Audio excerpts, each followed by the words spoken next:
एक नौजवान के भाई की मौत हो जाती है। मौत सड़क हादसे में हुई। पुलिस पहुंचती है, मामले की तफ्तीश करती है, पोस्टमार्टम भी होता है और फिर लाश को परिवार को सौंप दिया जाता है, अंतिम संस्कार भी हो जाता है। लेकिन जिस शख्स की मौत हुई थी उसके छोटे भाई को ये शक था कि उसके भाई की मौत कुदरती नहीं है, नेचुरल नहीं है, रोड एक्सीडेंट नहीं है, बल्कि साजिश है और उसका कत्ल हुआ है। वो पुलिस वालों से बार बार कहता, लेकिन पुलिस वाले कहते कि ये तुम्हारा वहम है। थानों के चक्कर काटता रहा कि मेरे भाई की मौत का सच का पता लगाओ। पुलिस वाले टरकाते रहे, महीनों बीत गए। वो पुलिस और सिस्टम से इतना नाराज़ और उदास हो गया या मायूस हो गया कि एक रोज़ उसने फैसला किया कि बेशक पुलिस नहीं, मैं खुद अपने भाई के कातिल को तलाशूंगा, अपने भाई के मौत की वजह पता करूंगा और अपने भाई के मौत के तरीके को पता करूंगा। अब ठान तो लिया, कैसे करें? कोई सुविधा नहीं, कोई पुलिस जैसी फैसिलिटी नहीं, लेकिन मन में हौसला था। और इसके बाद आखिरकार वो लगा रहा। करीब 2.5 साल बीत गए। एक रोज़ अचानक वो एक पुलिस वालों को एक मैसेज करता है और कहता है एक शख्स से कत्ल करने जा रहा है, कुछ ही देर में उसका कत्ल हो जाएगा और आप उसे पकड़ लीजिए और उसकी जान बचा लीजिए। वो अपना लोकेशन भी भेजता है, पुलिस मौके पर पहुंचती है और एक शख्स को पकड़ लेती है। थोड़ी देर के बाद उससे पूछताछ होती है। जो शख्स अपने भाई के कातिल को ढूंढने के लिए खुद पूरी इन्वेस्टिगेशन कर रहा था, बाद में उसे पता चला कि वही कातिल है जिसे उसने अभी अभी पकड़वाया। पुलिस को भी लगा कि चलो इसे पकड़कर एक शख्स की जान बचा ली जो भी मरने वाला था, और एक कत्ल के गुनहगार को अरेस्ट कर लिया जिसने लगभग 3 साल पहले कत्ल किया था। Case close. लेकिन जब थाने में उस शख्स से पूछताछ होती है और जब वो कहानी सुनाता है तो पुलिस खुद दंग रह जाती है। जिसे वो एक मामूली कातिल समझकर अब तक पूछताछ कर रहे थे, वो मामूली कातिल नहीं था, बल्कि गुजरात का एक सबसे लेटेस्ट, ताज़ा, नया, बड़ा सीरियल किलर था। एक ऐसा सीरियल किलर जिसने 10, 11 और एक 12 खून किए। कभी पकड़ा नहीं गया, हर खून एक तरीके से किया। पुलिस को लगा कि यह है क्या, लेकिन कहानी यहाँ ख़त्म नहीं हुई। अभी पुलिस उससे और पूछताछ कर रही है कि क्या ये 12 ही कत्ल किया है इसने या 12 के आगे भी गिनती है। लेकिन फिर पुलिस हिरासत में ही ठीक गिरफ्तारी के 8 दिन बाद उस शख्स की मौत हो जाती है। पोस्टमार्टम रिपोर्ट जब आता है तो पता चलता है कि उसकी मौत ठीक वैसी हुई जैसे उसने 12 लोगों को मौत दिया था, दिल का दौरा पड़ने से, हार्ट अटैक। अब कैसे हार्ट अटैक के जरिए उसने 12 कत्ल किए और ख़ुद उसकी मौत जो दूसरों के हिस्सों में वो देता रहा था, वैसी ही मौत उसके हिस्से में कैसे आई? पूरी कहानी सिलसिलेवार। 2021 अगस्त का महीना था। गोहिल नाम का एक लड़का अहमदाबाद में रहा करता था। एक रोज़ वो घर से बाहर निकला, शाम को पुलिस का फ़ोन आया घर वालों के पास कि आपके बेटे की लाश मिली है, किसी ने गाड़ी से टक्कर मार दी है। घर वाले आते हैं, अस्पताल जाते हैं, देखते हैं डेड बॉडी, उसके बाद मुर्दा घर, पोस्टमार्टम होता है, लाश सौंप दी जाती है। लेकिन उस पोस्टमार्टम रिपोर्ट में एक जगह मौत की वजह जो है एक्सेस ब्लीडिंग के साथ साथ ये भी था कि कुछ इसके तब केमिकल पाए गए बॉडी से। लेकिन पुलिस ने उसको ये कहा कि पता नहीं, ये किसी भी चीज़ की केमिकल हो सकती है, मेडिसिन या कुछ और, तवज्जो नहीं दिया। पुलिस का बड़ा फोकस क्लियर था कि ये एक हिट एंड रन केस। लेकिन जो उसका छोटा भाई था जिगर गोहिल, उसको डाउट था। उसे लगा कि नहीं, ये कत्ल है, ये रोड एक्सीडेंट का मामला नहीं है। पुलिस के आगे गिड़गिड़ाता रहता है लेकिन कुछ होता नहीं, और वो बार बार जाता, कहता कि कम से कम वो केमिकल वाली बात थी।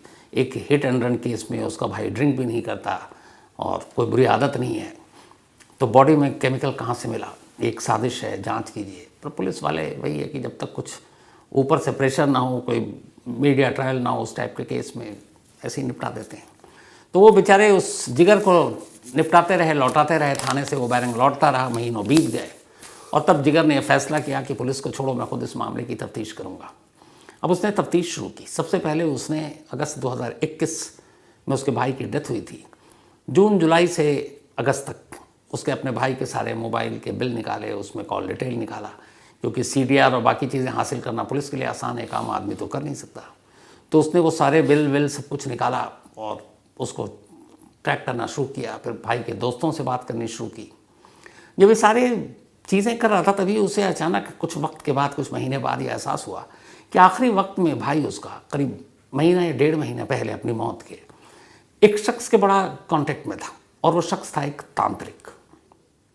तांत्रिक जिसका नाम नवल सिंह चावड़ा, उम्र 42 साल। अब इत्तेफाक से नवल चावड़ा जो है वो जिगर का दूर का रिलेटिव लगता है, लेकिन वो तांत्रिक बन गया। तो अब यहाँ पे 2 चीज़ें थी। एक, नवल दूर का रिलेटिव है तो उसके भाई का उसके साथ संपर्क, कांटेक्ट, अनोखी बात तो हो नहीं सकती, भाई रिश्तेदार है, मिल सकता है। लेकिन फिर उसने जब पूरे पीछे की कहानी टटोली तो देखा कि यार जब से वो साथ है महीनों सालों, कभी वो उसके संपर्क में इतना नहीं रहा जितना पिछले 1.5 महीने में रहा अपनी मौत से पहले। तो उसे खटका हुआ। फिर उसने पता किया नवल तांत्रिक के बारे में। अब नवल सिंह की कहानी ये थी कि वो एक आम इंसान था, घर में माँ बाप, दादी, चाचा सब रहते थे। उसको क्राइम पेट्रोल देखने का शौक था और वो खूब देखा करता था, और फिर अखबार भी पढ़ता, तो बहुत सारी खबरें पढ़ता कि कैसे तांत्रिक तंत्र मंत्र के ज़रिए क्या क्या करते हैं, लोगों को ठगते हैं। तो उसने तंत्र मंत्र की विद्या सीखने की बजाय कैसे इसके आड़ में लोगों को लूटा जाता है वो कला सीखने की कोशिश शुरू कर दी, और उसी में लगा रहा। एक तांत्रिक को पकड़ लिया, उसको गुरु बनाया, उसका बोला हमें भी सिखाओ, ये सब कैसे होता है, तुम क्या करते हो। तांत्रिक ने भी उसको सिखाना शुरू किया। फिर उसने कहा प्रैक्टिस करो घर में। अब उसने प्रैक्टिस करना शुरू किया तो उधर माँ, दादी, चाचा को बड़ा अजीब लगता है। अब अचानक एक आम सामान्य इंसान घर के अंदर आके सारे अनुष्ठान और ये अंधविश्वास और ये इस तरह के पूजा पाठ शुरू कर दे तो कोई भी परिवार चौंकेगा, तो उसको लेके फिर झगड़ा होता है और ये सारी चीज़ें चलता रहता है। तो अब जिगर को लगा कि कुछ तो गड़बड़ है, ये उसका भाई अचानक तांत्रिक के चक्कर में क्यों पड़ा, जिससे कभी इतने बरसों में कभी करीब नहीं गया। बहुत सारे लोग, सभी ने किनारा कशी कर रखा था उससे। तो जिगर को लगा कि इस 1-1.5 महीने तक जो तांत्रिक के संपर्क में आया, इसी में उसके भाई की मौत का सच जरूर छुपा होगा। अब वो भी अपने उस दूर के रिश्तेदार तांत्रिक नवल से कभी मिलता नहीं था, लेकिन अब उसने नवल की जानकारी निकालनी शुरू की। जब जानकारी निकालनी शुरू की तो उसे पता चला कि नवल उसके पास एक कार है, और वो कार अक्सर रात में, दिन में वो यूज़ करता है और रात को एक कैब की तरह वो उसका इस्तेमाल करवाता है। ड्राइवर रखता है, वो कैब चलाता है, जो पैसे होते हैं वो ड्राइवर को देता है, बाकी खुद रखता है, और कभी कभी खुद भी वो कैब ड्राइवर बनकर चला जाता है। और रात को वो जागने की भी आदत थी। तो अब जिगर को एक आइडिया आया। जिगर चूंकि दूर का रिश्तेदार था और कभी आमने सामने दोनों की मुलाकात हुई नहीं थी, क्योंकि जहाँ पे रहता था उससे थोड़ा हट कर एक दूसरा इलाका था जहाँ पर नवल रहता था, तो फेस टू फेस दोनों एक दूसरे को कभी इन्होंने देखा नहीं था, ना जानते थे। इस चीज़ का फ़ायदा उठाया जिगर ने। भाई के कत्ले की तफ्तीश कर रहा है, तो एक रोज़ वो सब कुछ जानने के बाद, और ये कि इसकी टैक्सी चलती है, वो नवल से जाकर मिलता है और अपना एक झूठा नाम बताता है और कहता है कि मैं एक ड्राइवर हूँ और अगर मुझे रात को नाइट शिफ्ट में गाड़ी चलाने का मौका मिल जाए। नवल भी ड्राइवर बदलता रहता था। उसने कहा चलो भाई ठीक है, तुम चलाओ। अब उसने उसको गाड़ी दे दी। अब वो अपना रात को ड्राइवर बन जाता, दिन में लौटता घर। तो अब जिगर एक तरह से दोहरी ज़िंदगी जी रहा था। दिन में वो कुछ और होता और रात को नवल का उस तांत्रिक का ड्राइवर बन जाता, गाड़ी चलाता रहता। धीरे धीरे वक्त बीता, उसने भरोसा जीतना शुरू किया, और उसी भरोसे के दौरान उसे पता चला कि नवल के कई रूप हैं। तांत्रिक भी है, वो यूट्यूबर भी है, कई रील भी बनाता है इसी तंत्र मंत्र अंधविश्वास के ज़रिए। वो जो किटी टाइप की होती है वो भी चलाता है, जो हर महीने अलग अलग पैसे लोग डालते हैं, किसी एक का निकलता है। इसके अलावा गाड़ियों का उसका है ही है। तो ये सारे रूप थे उसके, लेकिन वो एकदम भोला बनकर अब उसके साथ लगा हुआ है। लगभग 7 महीने हो गए और वो 7 महीने से सिर्फ ड्राइवर बनकर उसके साथ है, ये जानने के लिए कि क्या उसके भाई के कत्ल में नवल का हाथ है। अब धीरे धीरे इधर नवल भी एक तरह से उस पर भरोसा करने लगा। एक रोज़ नवल उससे कहता है कि देखो यार, ये गाड़ी तो चलाते हैं हम लोग, ठीक है, पैसे कमा लेते हैं, पर तुम इतना कितना कमाओगे। तो ये मुझे तंत्र मंत्र से ठीक ठाक पैसा मिल जाता है, तो अगर तुम्हें जल्दी पैसा कमाना हो तो बताओ, तुम्हें एक आइडिया देता हूँ। तो उसने कहा क्या? बोला बड़े बड़े लोग होते हैं जो लालच में आते हैं, मेरे पास बहुत सारे ऐसे बिजनेसमैन आते हैं या आम लोग आते हैं जिस लालच में होते हैं कि उनका पैसा डबल कर दो, 10,000 है तो 20,000 कर दो, 20,000 है तो 40 कर दो, 1 का 2 लाख कर दो, तो मैं कर देता हूँ। पर उसने ये नहीं बताया कैसे। अब धीरे धीरे वो अपने राज खोल रहा है और जिगर सुन रहा है, लेकिन अभी उसे ये पता नहीं है कि इस कत्ल में उसका क्या रोल है। अब वो सब बताता जा रहा है। आखिरकार 7 महीने के बाद एक रोज़ मेहनत रंग लाती है जिगर की, और वो तारीख थी 1 दिसंबर। यही दिसंबर का महीना अभी 9 दिन पहले। 1 दिसंबर की रात वक्त पर पहुंचता है जिगर, उसकी कार लेता है और अब उसको जाना है ड्यूटी पर। नवल उससे कहता है कि चलो आज तुम्हारे साथ मैं भी चलता हूँ। अब वो दोनों जा रहे हैं अहमदाबाद की सड़क पर, रात का अंधेरा। नवल उससे कहता है कि पैसे कमाने हैं तो बताओ, आज मेरे पास एक बिजनेसमैन आ रहा है, उसे अपने पैसे डबल करने हैं। तो जिगर ने मासूमियत से पूछा कि आप कर देते हो? अगर हो तो हमारा भी कर दो। बोला ये सब धोखा है, लेकिन लोग लालच में होते हैं तो करते हैं और लूट के चले जाते हैं। तो उसने बोला कि तुम कैसे लूटोगे उसे? बिजनेसमैन है, बड़े लोग हैं, और भी लोग होंगे। तो उसने कहा नहीं, हमारे काम का तरीका ये है कि जब भी मैं ऐसा करता हूँ तो एक ख़ास जगह पे बुलाता हूँ अपने क्लाइंट को, और ये भी कहता हूँ कि अकेले आओ, अगर तुम्हारे साथ कोई हुआ तो फिर ये डबल नहीं होगा, फिर ये तंत्र मंत्र सब फेल हो जाएगा। तो उसने कहा आज देर रात वो बिजनेसमैन आने वाला जिसका नाम है राजपूत, और उसके पैसे डबल करने हैं। जिगर ने कहा कि आप करोगे? बोला डबल तो नहीं करूँगा, लेकिन उसको लूट लूँगा। तो बोला कैसे? फिर पकड़े जाओगे। तब वो अचानक एक जगह कार रुकवाता है, कहता उतरो, और डिग्गी की तरफ स्टेपनी रखा हुआ था, वो स्टेपनी को निकालता है। स्टेपनी में टायर के बीच में हाथ डालता है और एक बोतल निकालता है। उसके अंदर 2 बोतल थी, एक शराब की बोतल और एक वैसी बोतल। वो कहता है ये शराब और इस बोतल में एक केमिकल है। केमिकल का नाम मैं आप लोगों को नहीं बताऊंगा इस वक्त। तो ये केमिकल है, जब वो बिजनेसमैन आएगा उस शराब में इस केमिकल को थोड़ा सा मिलाकर मैं उसको पिला दूंगा, उसके बाद उसके पैसे लूँगा और यहाँ से निकल जाऊँगा। 15 मिनट के बाद वो बिजनेसमैन मर जाएगा। अब जिगर घबराता है, कहता 15 मिनट बाद कैसे? बोला ये केमिकल असर ही ऐसा करता है कि 15 मिनट के बाद मर जाएगा, और फिर दुनिया का कोई भी डॉक्टर और अस्पताल और पुलिस ये पता ही नहीं कर सकती कि उसकी मौत की वजह क्या थी। मौत की वजह पोस्टमार्टम भी अगर हुआ तो सिर्फ एक ही रिपोर्ट में आएगी, और वो है हार्ट अटैक, कि दिल का दौरा पड़ने से इसकी मौत हुई है। कोई साजिश, कोई कत्ल का शक किसी को नहीं होगा। अब पहली बार जिगर को लगा कि उसके भाई की पोस्टमार्टम रिपोर्ट में एक केमिकल आया था। उसे लगा कि वो बिल्कुल सही जगह आया। तो फिर उसने बताया कि आपने पहले ऐसा किया है? अब वो टटोल रहा है। तो कहता हाँ मैंने ऐसे 2-3 लोगों को किया है।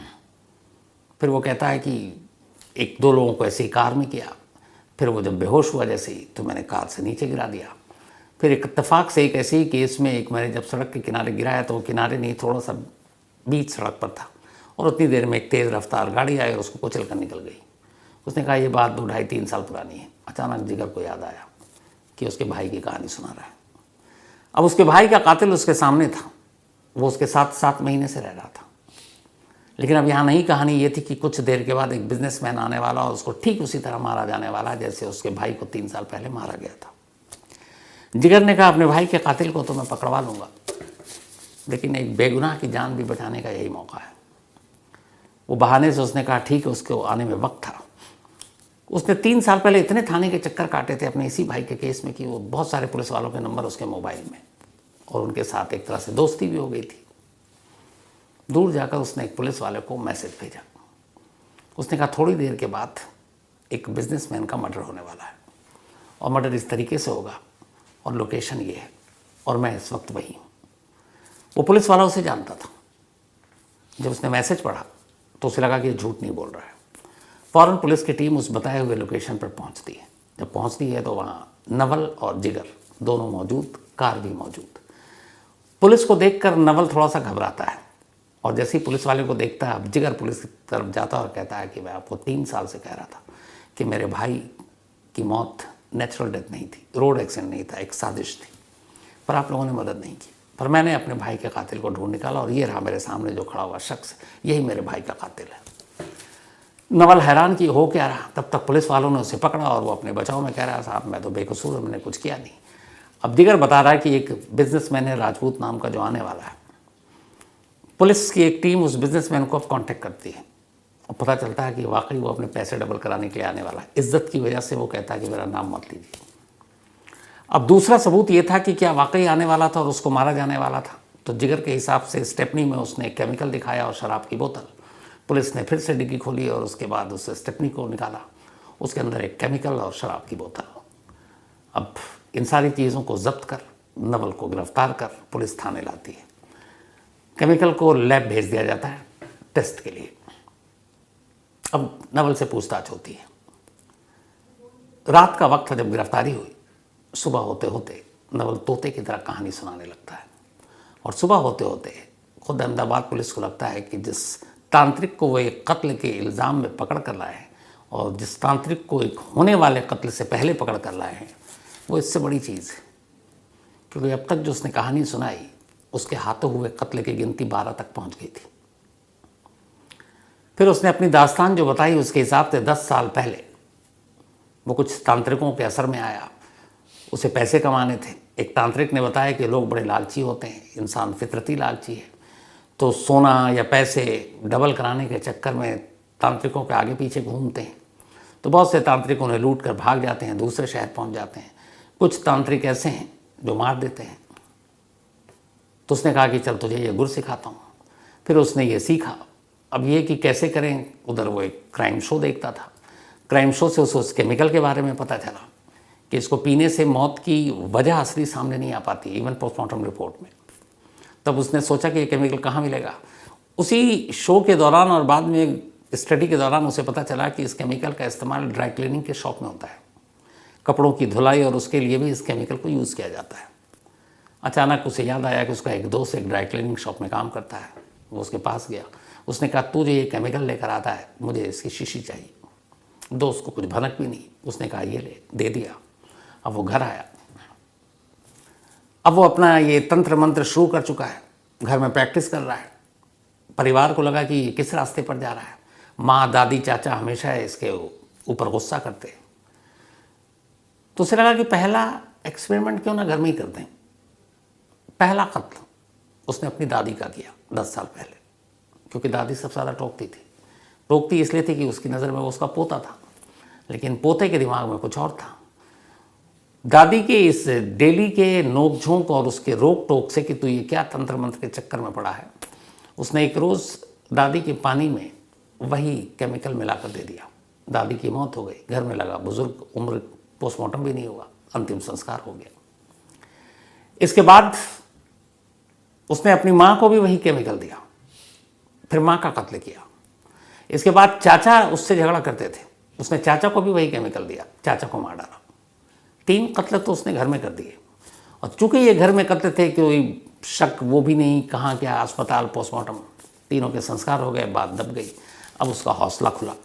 इसके बाद अब उसने ऐसे लोगों की तलाश शुरू की जिन्हें मन में जिनके लालच था, पैसे डबल करने थे। अब ऐसे करके एक एक करके कभी राजकोट, कभी कच्छ, यहाँ वहाँ भटकता जाता और उन लोगों को कहता कि मैं पैसे डबल करूँगा। छोटे मोटे डबल करके दिखा भी देता, दे भी देता। लेकिन जैसे ही बड़ा माल या पैसे आते, वो उसी अनुष्ठान और पूजा के नाम पर अकेले बुलाता पैसों के साथ। फिर उनके सामने वो पूजा का नाटक करता और उसके बाद प्रसाद या फिर किसी और चाय या फिर कुछ लोगों को शराब के साथ वही केमिकल मिलाकर दे देता और वो मारे जाते। 10 सालों में उसने कुल 12 लोगों को मारा। इन 12 में से 6 के पोस्टमार्टम भी हुए, लेकिन पोस्टमार्टम रिपोर्ट में सभी की रिपोर्ट यही आई कि मौत की वजह हार्ट अटैक थी, दिल का दौरा पड़ना। क्योंकि इस केमिकल से जान जाने के बाद उसके और कोई चीज़ पता चलती ही नहीं। अब कोई इसमें से इतना वैसा केस भी नहीं था कि फिर डॉक्टरों के पैनल से या दोबारा पोस्टमार्टम या बाकी चीज़ें होती। नॉर्मल सामान्य मौत थी, किसी को शक नहीं हुआ। रिपोर्ट में आ गई दिल का दौरा, और आजकल दिल का दौरा तो इतनी कॉमन चीज़ हो गई है, तो लोगों ने सब्र कर लिया और उसका काम चलता रहा। 12 कत्ल कर डाले, उसमें से एक जिगर का भाई था। अब जब ये कहानी सुनाई तो अहमदाबाद पुलिस को लगा कि ये क्या हो गया। गुजरात में ये अब तक का सबसे बड़ा सीरियल किलर उनके हाथ लग गया। हालांकि 15 दिन पहले इसी गुजरात से एक और सीरियल किलर पकड़ा था, जो सिर्फ भारतीय रेल के उस रिजर्व्ड कोच में जो हैंडीकैप्ड के लिए था, उसके अंदर उन हैंडीकैप्ड जो महिलाएं थी उन्हीं का रेप करता और मारता था। ये कहानी आपको मैंने डिटेल में 15 दिन पहले सुनाई थी, और उसने 5 कत्ल किए थे। इसके हिस्से में अभी तक 12 थी, और पुलिस को डाउट था कि गिनती बहुत ज़्यादा है, क्योंकि 10 साल और 12 कत्ल, पुलिस को लग रहा था नहीं इससे भी ज़्यादा है।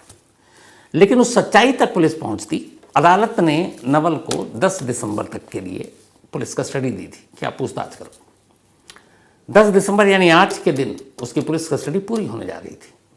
लेकिन उससे 2 दिन पहले संडे को 8 दिसंबर को अचानक सुबह 10 बजे नवल की पुलिस लॉकअप में ही अहमदाबाद के, चूँकि वो कस्टडी में था, तबीयत बिगड़ती है, फ़ौरन उसे अस्पताल ले जाया जाता है, लेकिन डॉक्टर उसे डेड डिक्लेयर करते हैं। नवल की मौत हो चुकी थी।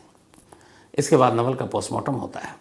जो शुरुआती रिपोर्ट आई है वो रिपोर्ट ये है कि नवल को हार्ट अटैक पड़ा था, दिल का दौरा, और उसकी मौत की वजह यही है। अब ये इत्तेफाक है, साजिश है, क्या है पता नहीं, लेकिन जिस शख्स ने 10 साल में 12 लोगों की जान जिस केमिकल से ली और जो मौत की वजह सामने आई वो दिल का दौरा, और वही शख्स उसके हिस्से में भी ठीक उसी तरीके से मौत आती है, दिल का दौरा। इत्तेफाक अगर है तो फिर कैसे? कई सवाल हैं यहाँ पर। एक ये कि क्या नवल ने पुलिस कस्टडी में पुलिस वालों की नज़रों से बचाकर वही केमिकल यूज़ कर लिया और मर गया, क्योंकि उसे पता था कि अब तो पता नहीं क्या होगा, इतने सारे मर्डर हो चुके हैं उसके हाथों। या वाकई उसे दिल का दौरा पड़ा, या फिर पुलिस कस्टडी में 3rd डिग्री का इस्तेमाल हुआ और उस टॉर्चर की वजह से वो मारा गया। क्योंकि हमारा कानून तो यही है कि अगर पुलिस हिरासत में कोई मौत होती है तो फिर फ़ौरन इंक्वायरी होती है, पुलिस वाले सस्पेंड होते हैं। तो इस मामले में भी नवल की मौत की जांच शुरू हो चुकी है। लेकिन सबसे बड़ी चीज़ यह है कि नवल की मौत के साथ जो बाकी की सारी कहानियाँ हैं कि ये गिनती 12 या 12 से आगे कहाँ जाकर ठहरती या रुकती, ये पहेली हो गई, और ख़ुद नवल की मौत भी एक पहेली बनकर रह गई। लेकिन कमाल है उस जिगर का जिसने अपना जिगर दिखाया और अपने भाई के कातिल को ढूंढते ढूंढते अहमदाबाद पुलिस को एक सीरियल किलर थमा दिया कि ये लो, जिसने 12 कत्ल किए। अगर जिगर की बात शुरू में पुलिस मानती और उसके कहने पर उसके भाई के मौत की जांच करती, उस केमिकल के बारे में जो पोस्टमार्टम रिपोर्ट में हल्का सा इशारा था उसके ऊपर डाउट करके उसको परखती, तो शायद 3 साल पहले ही नवल हाथ आ जाता ये तांत्रिक, और पता नहीं कितने लोगों की जान बच जाती। लेकिन जो काम पुलिस ने नहीं किया, एक आम इंसान ने किया, और वो है जिगर। तो ये थी आज की कहानी।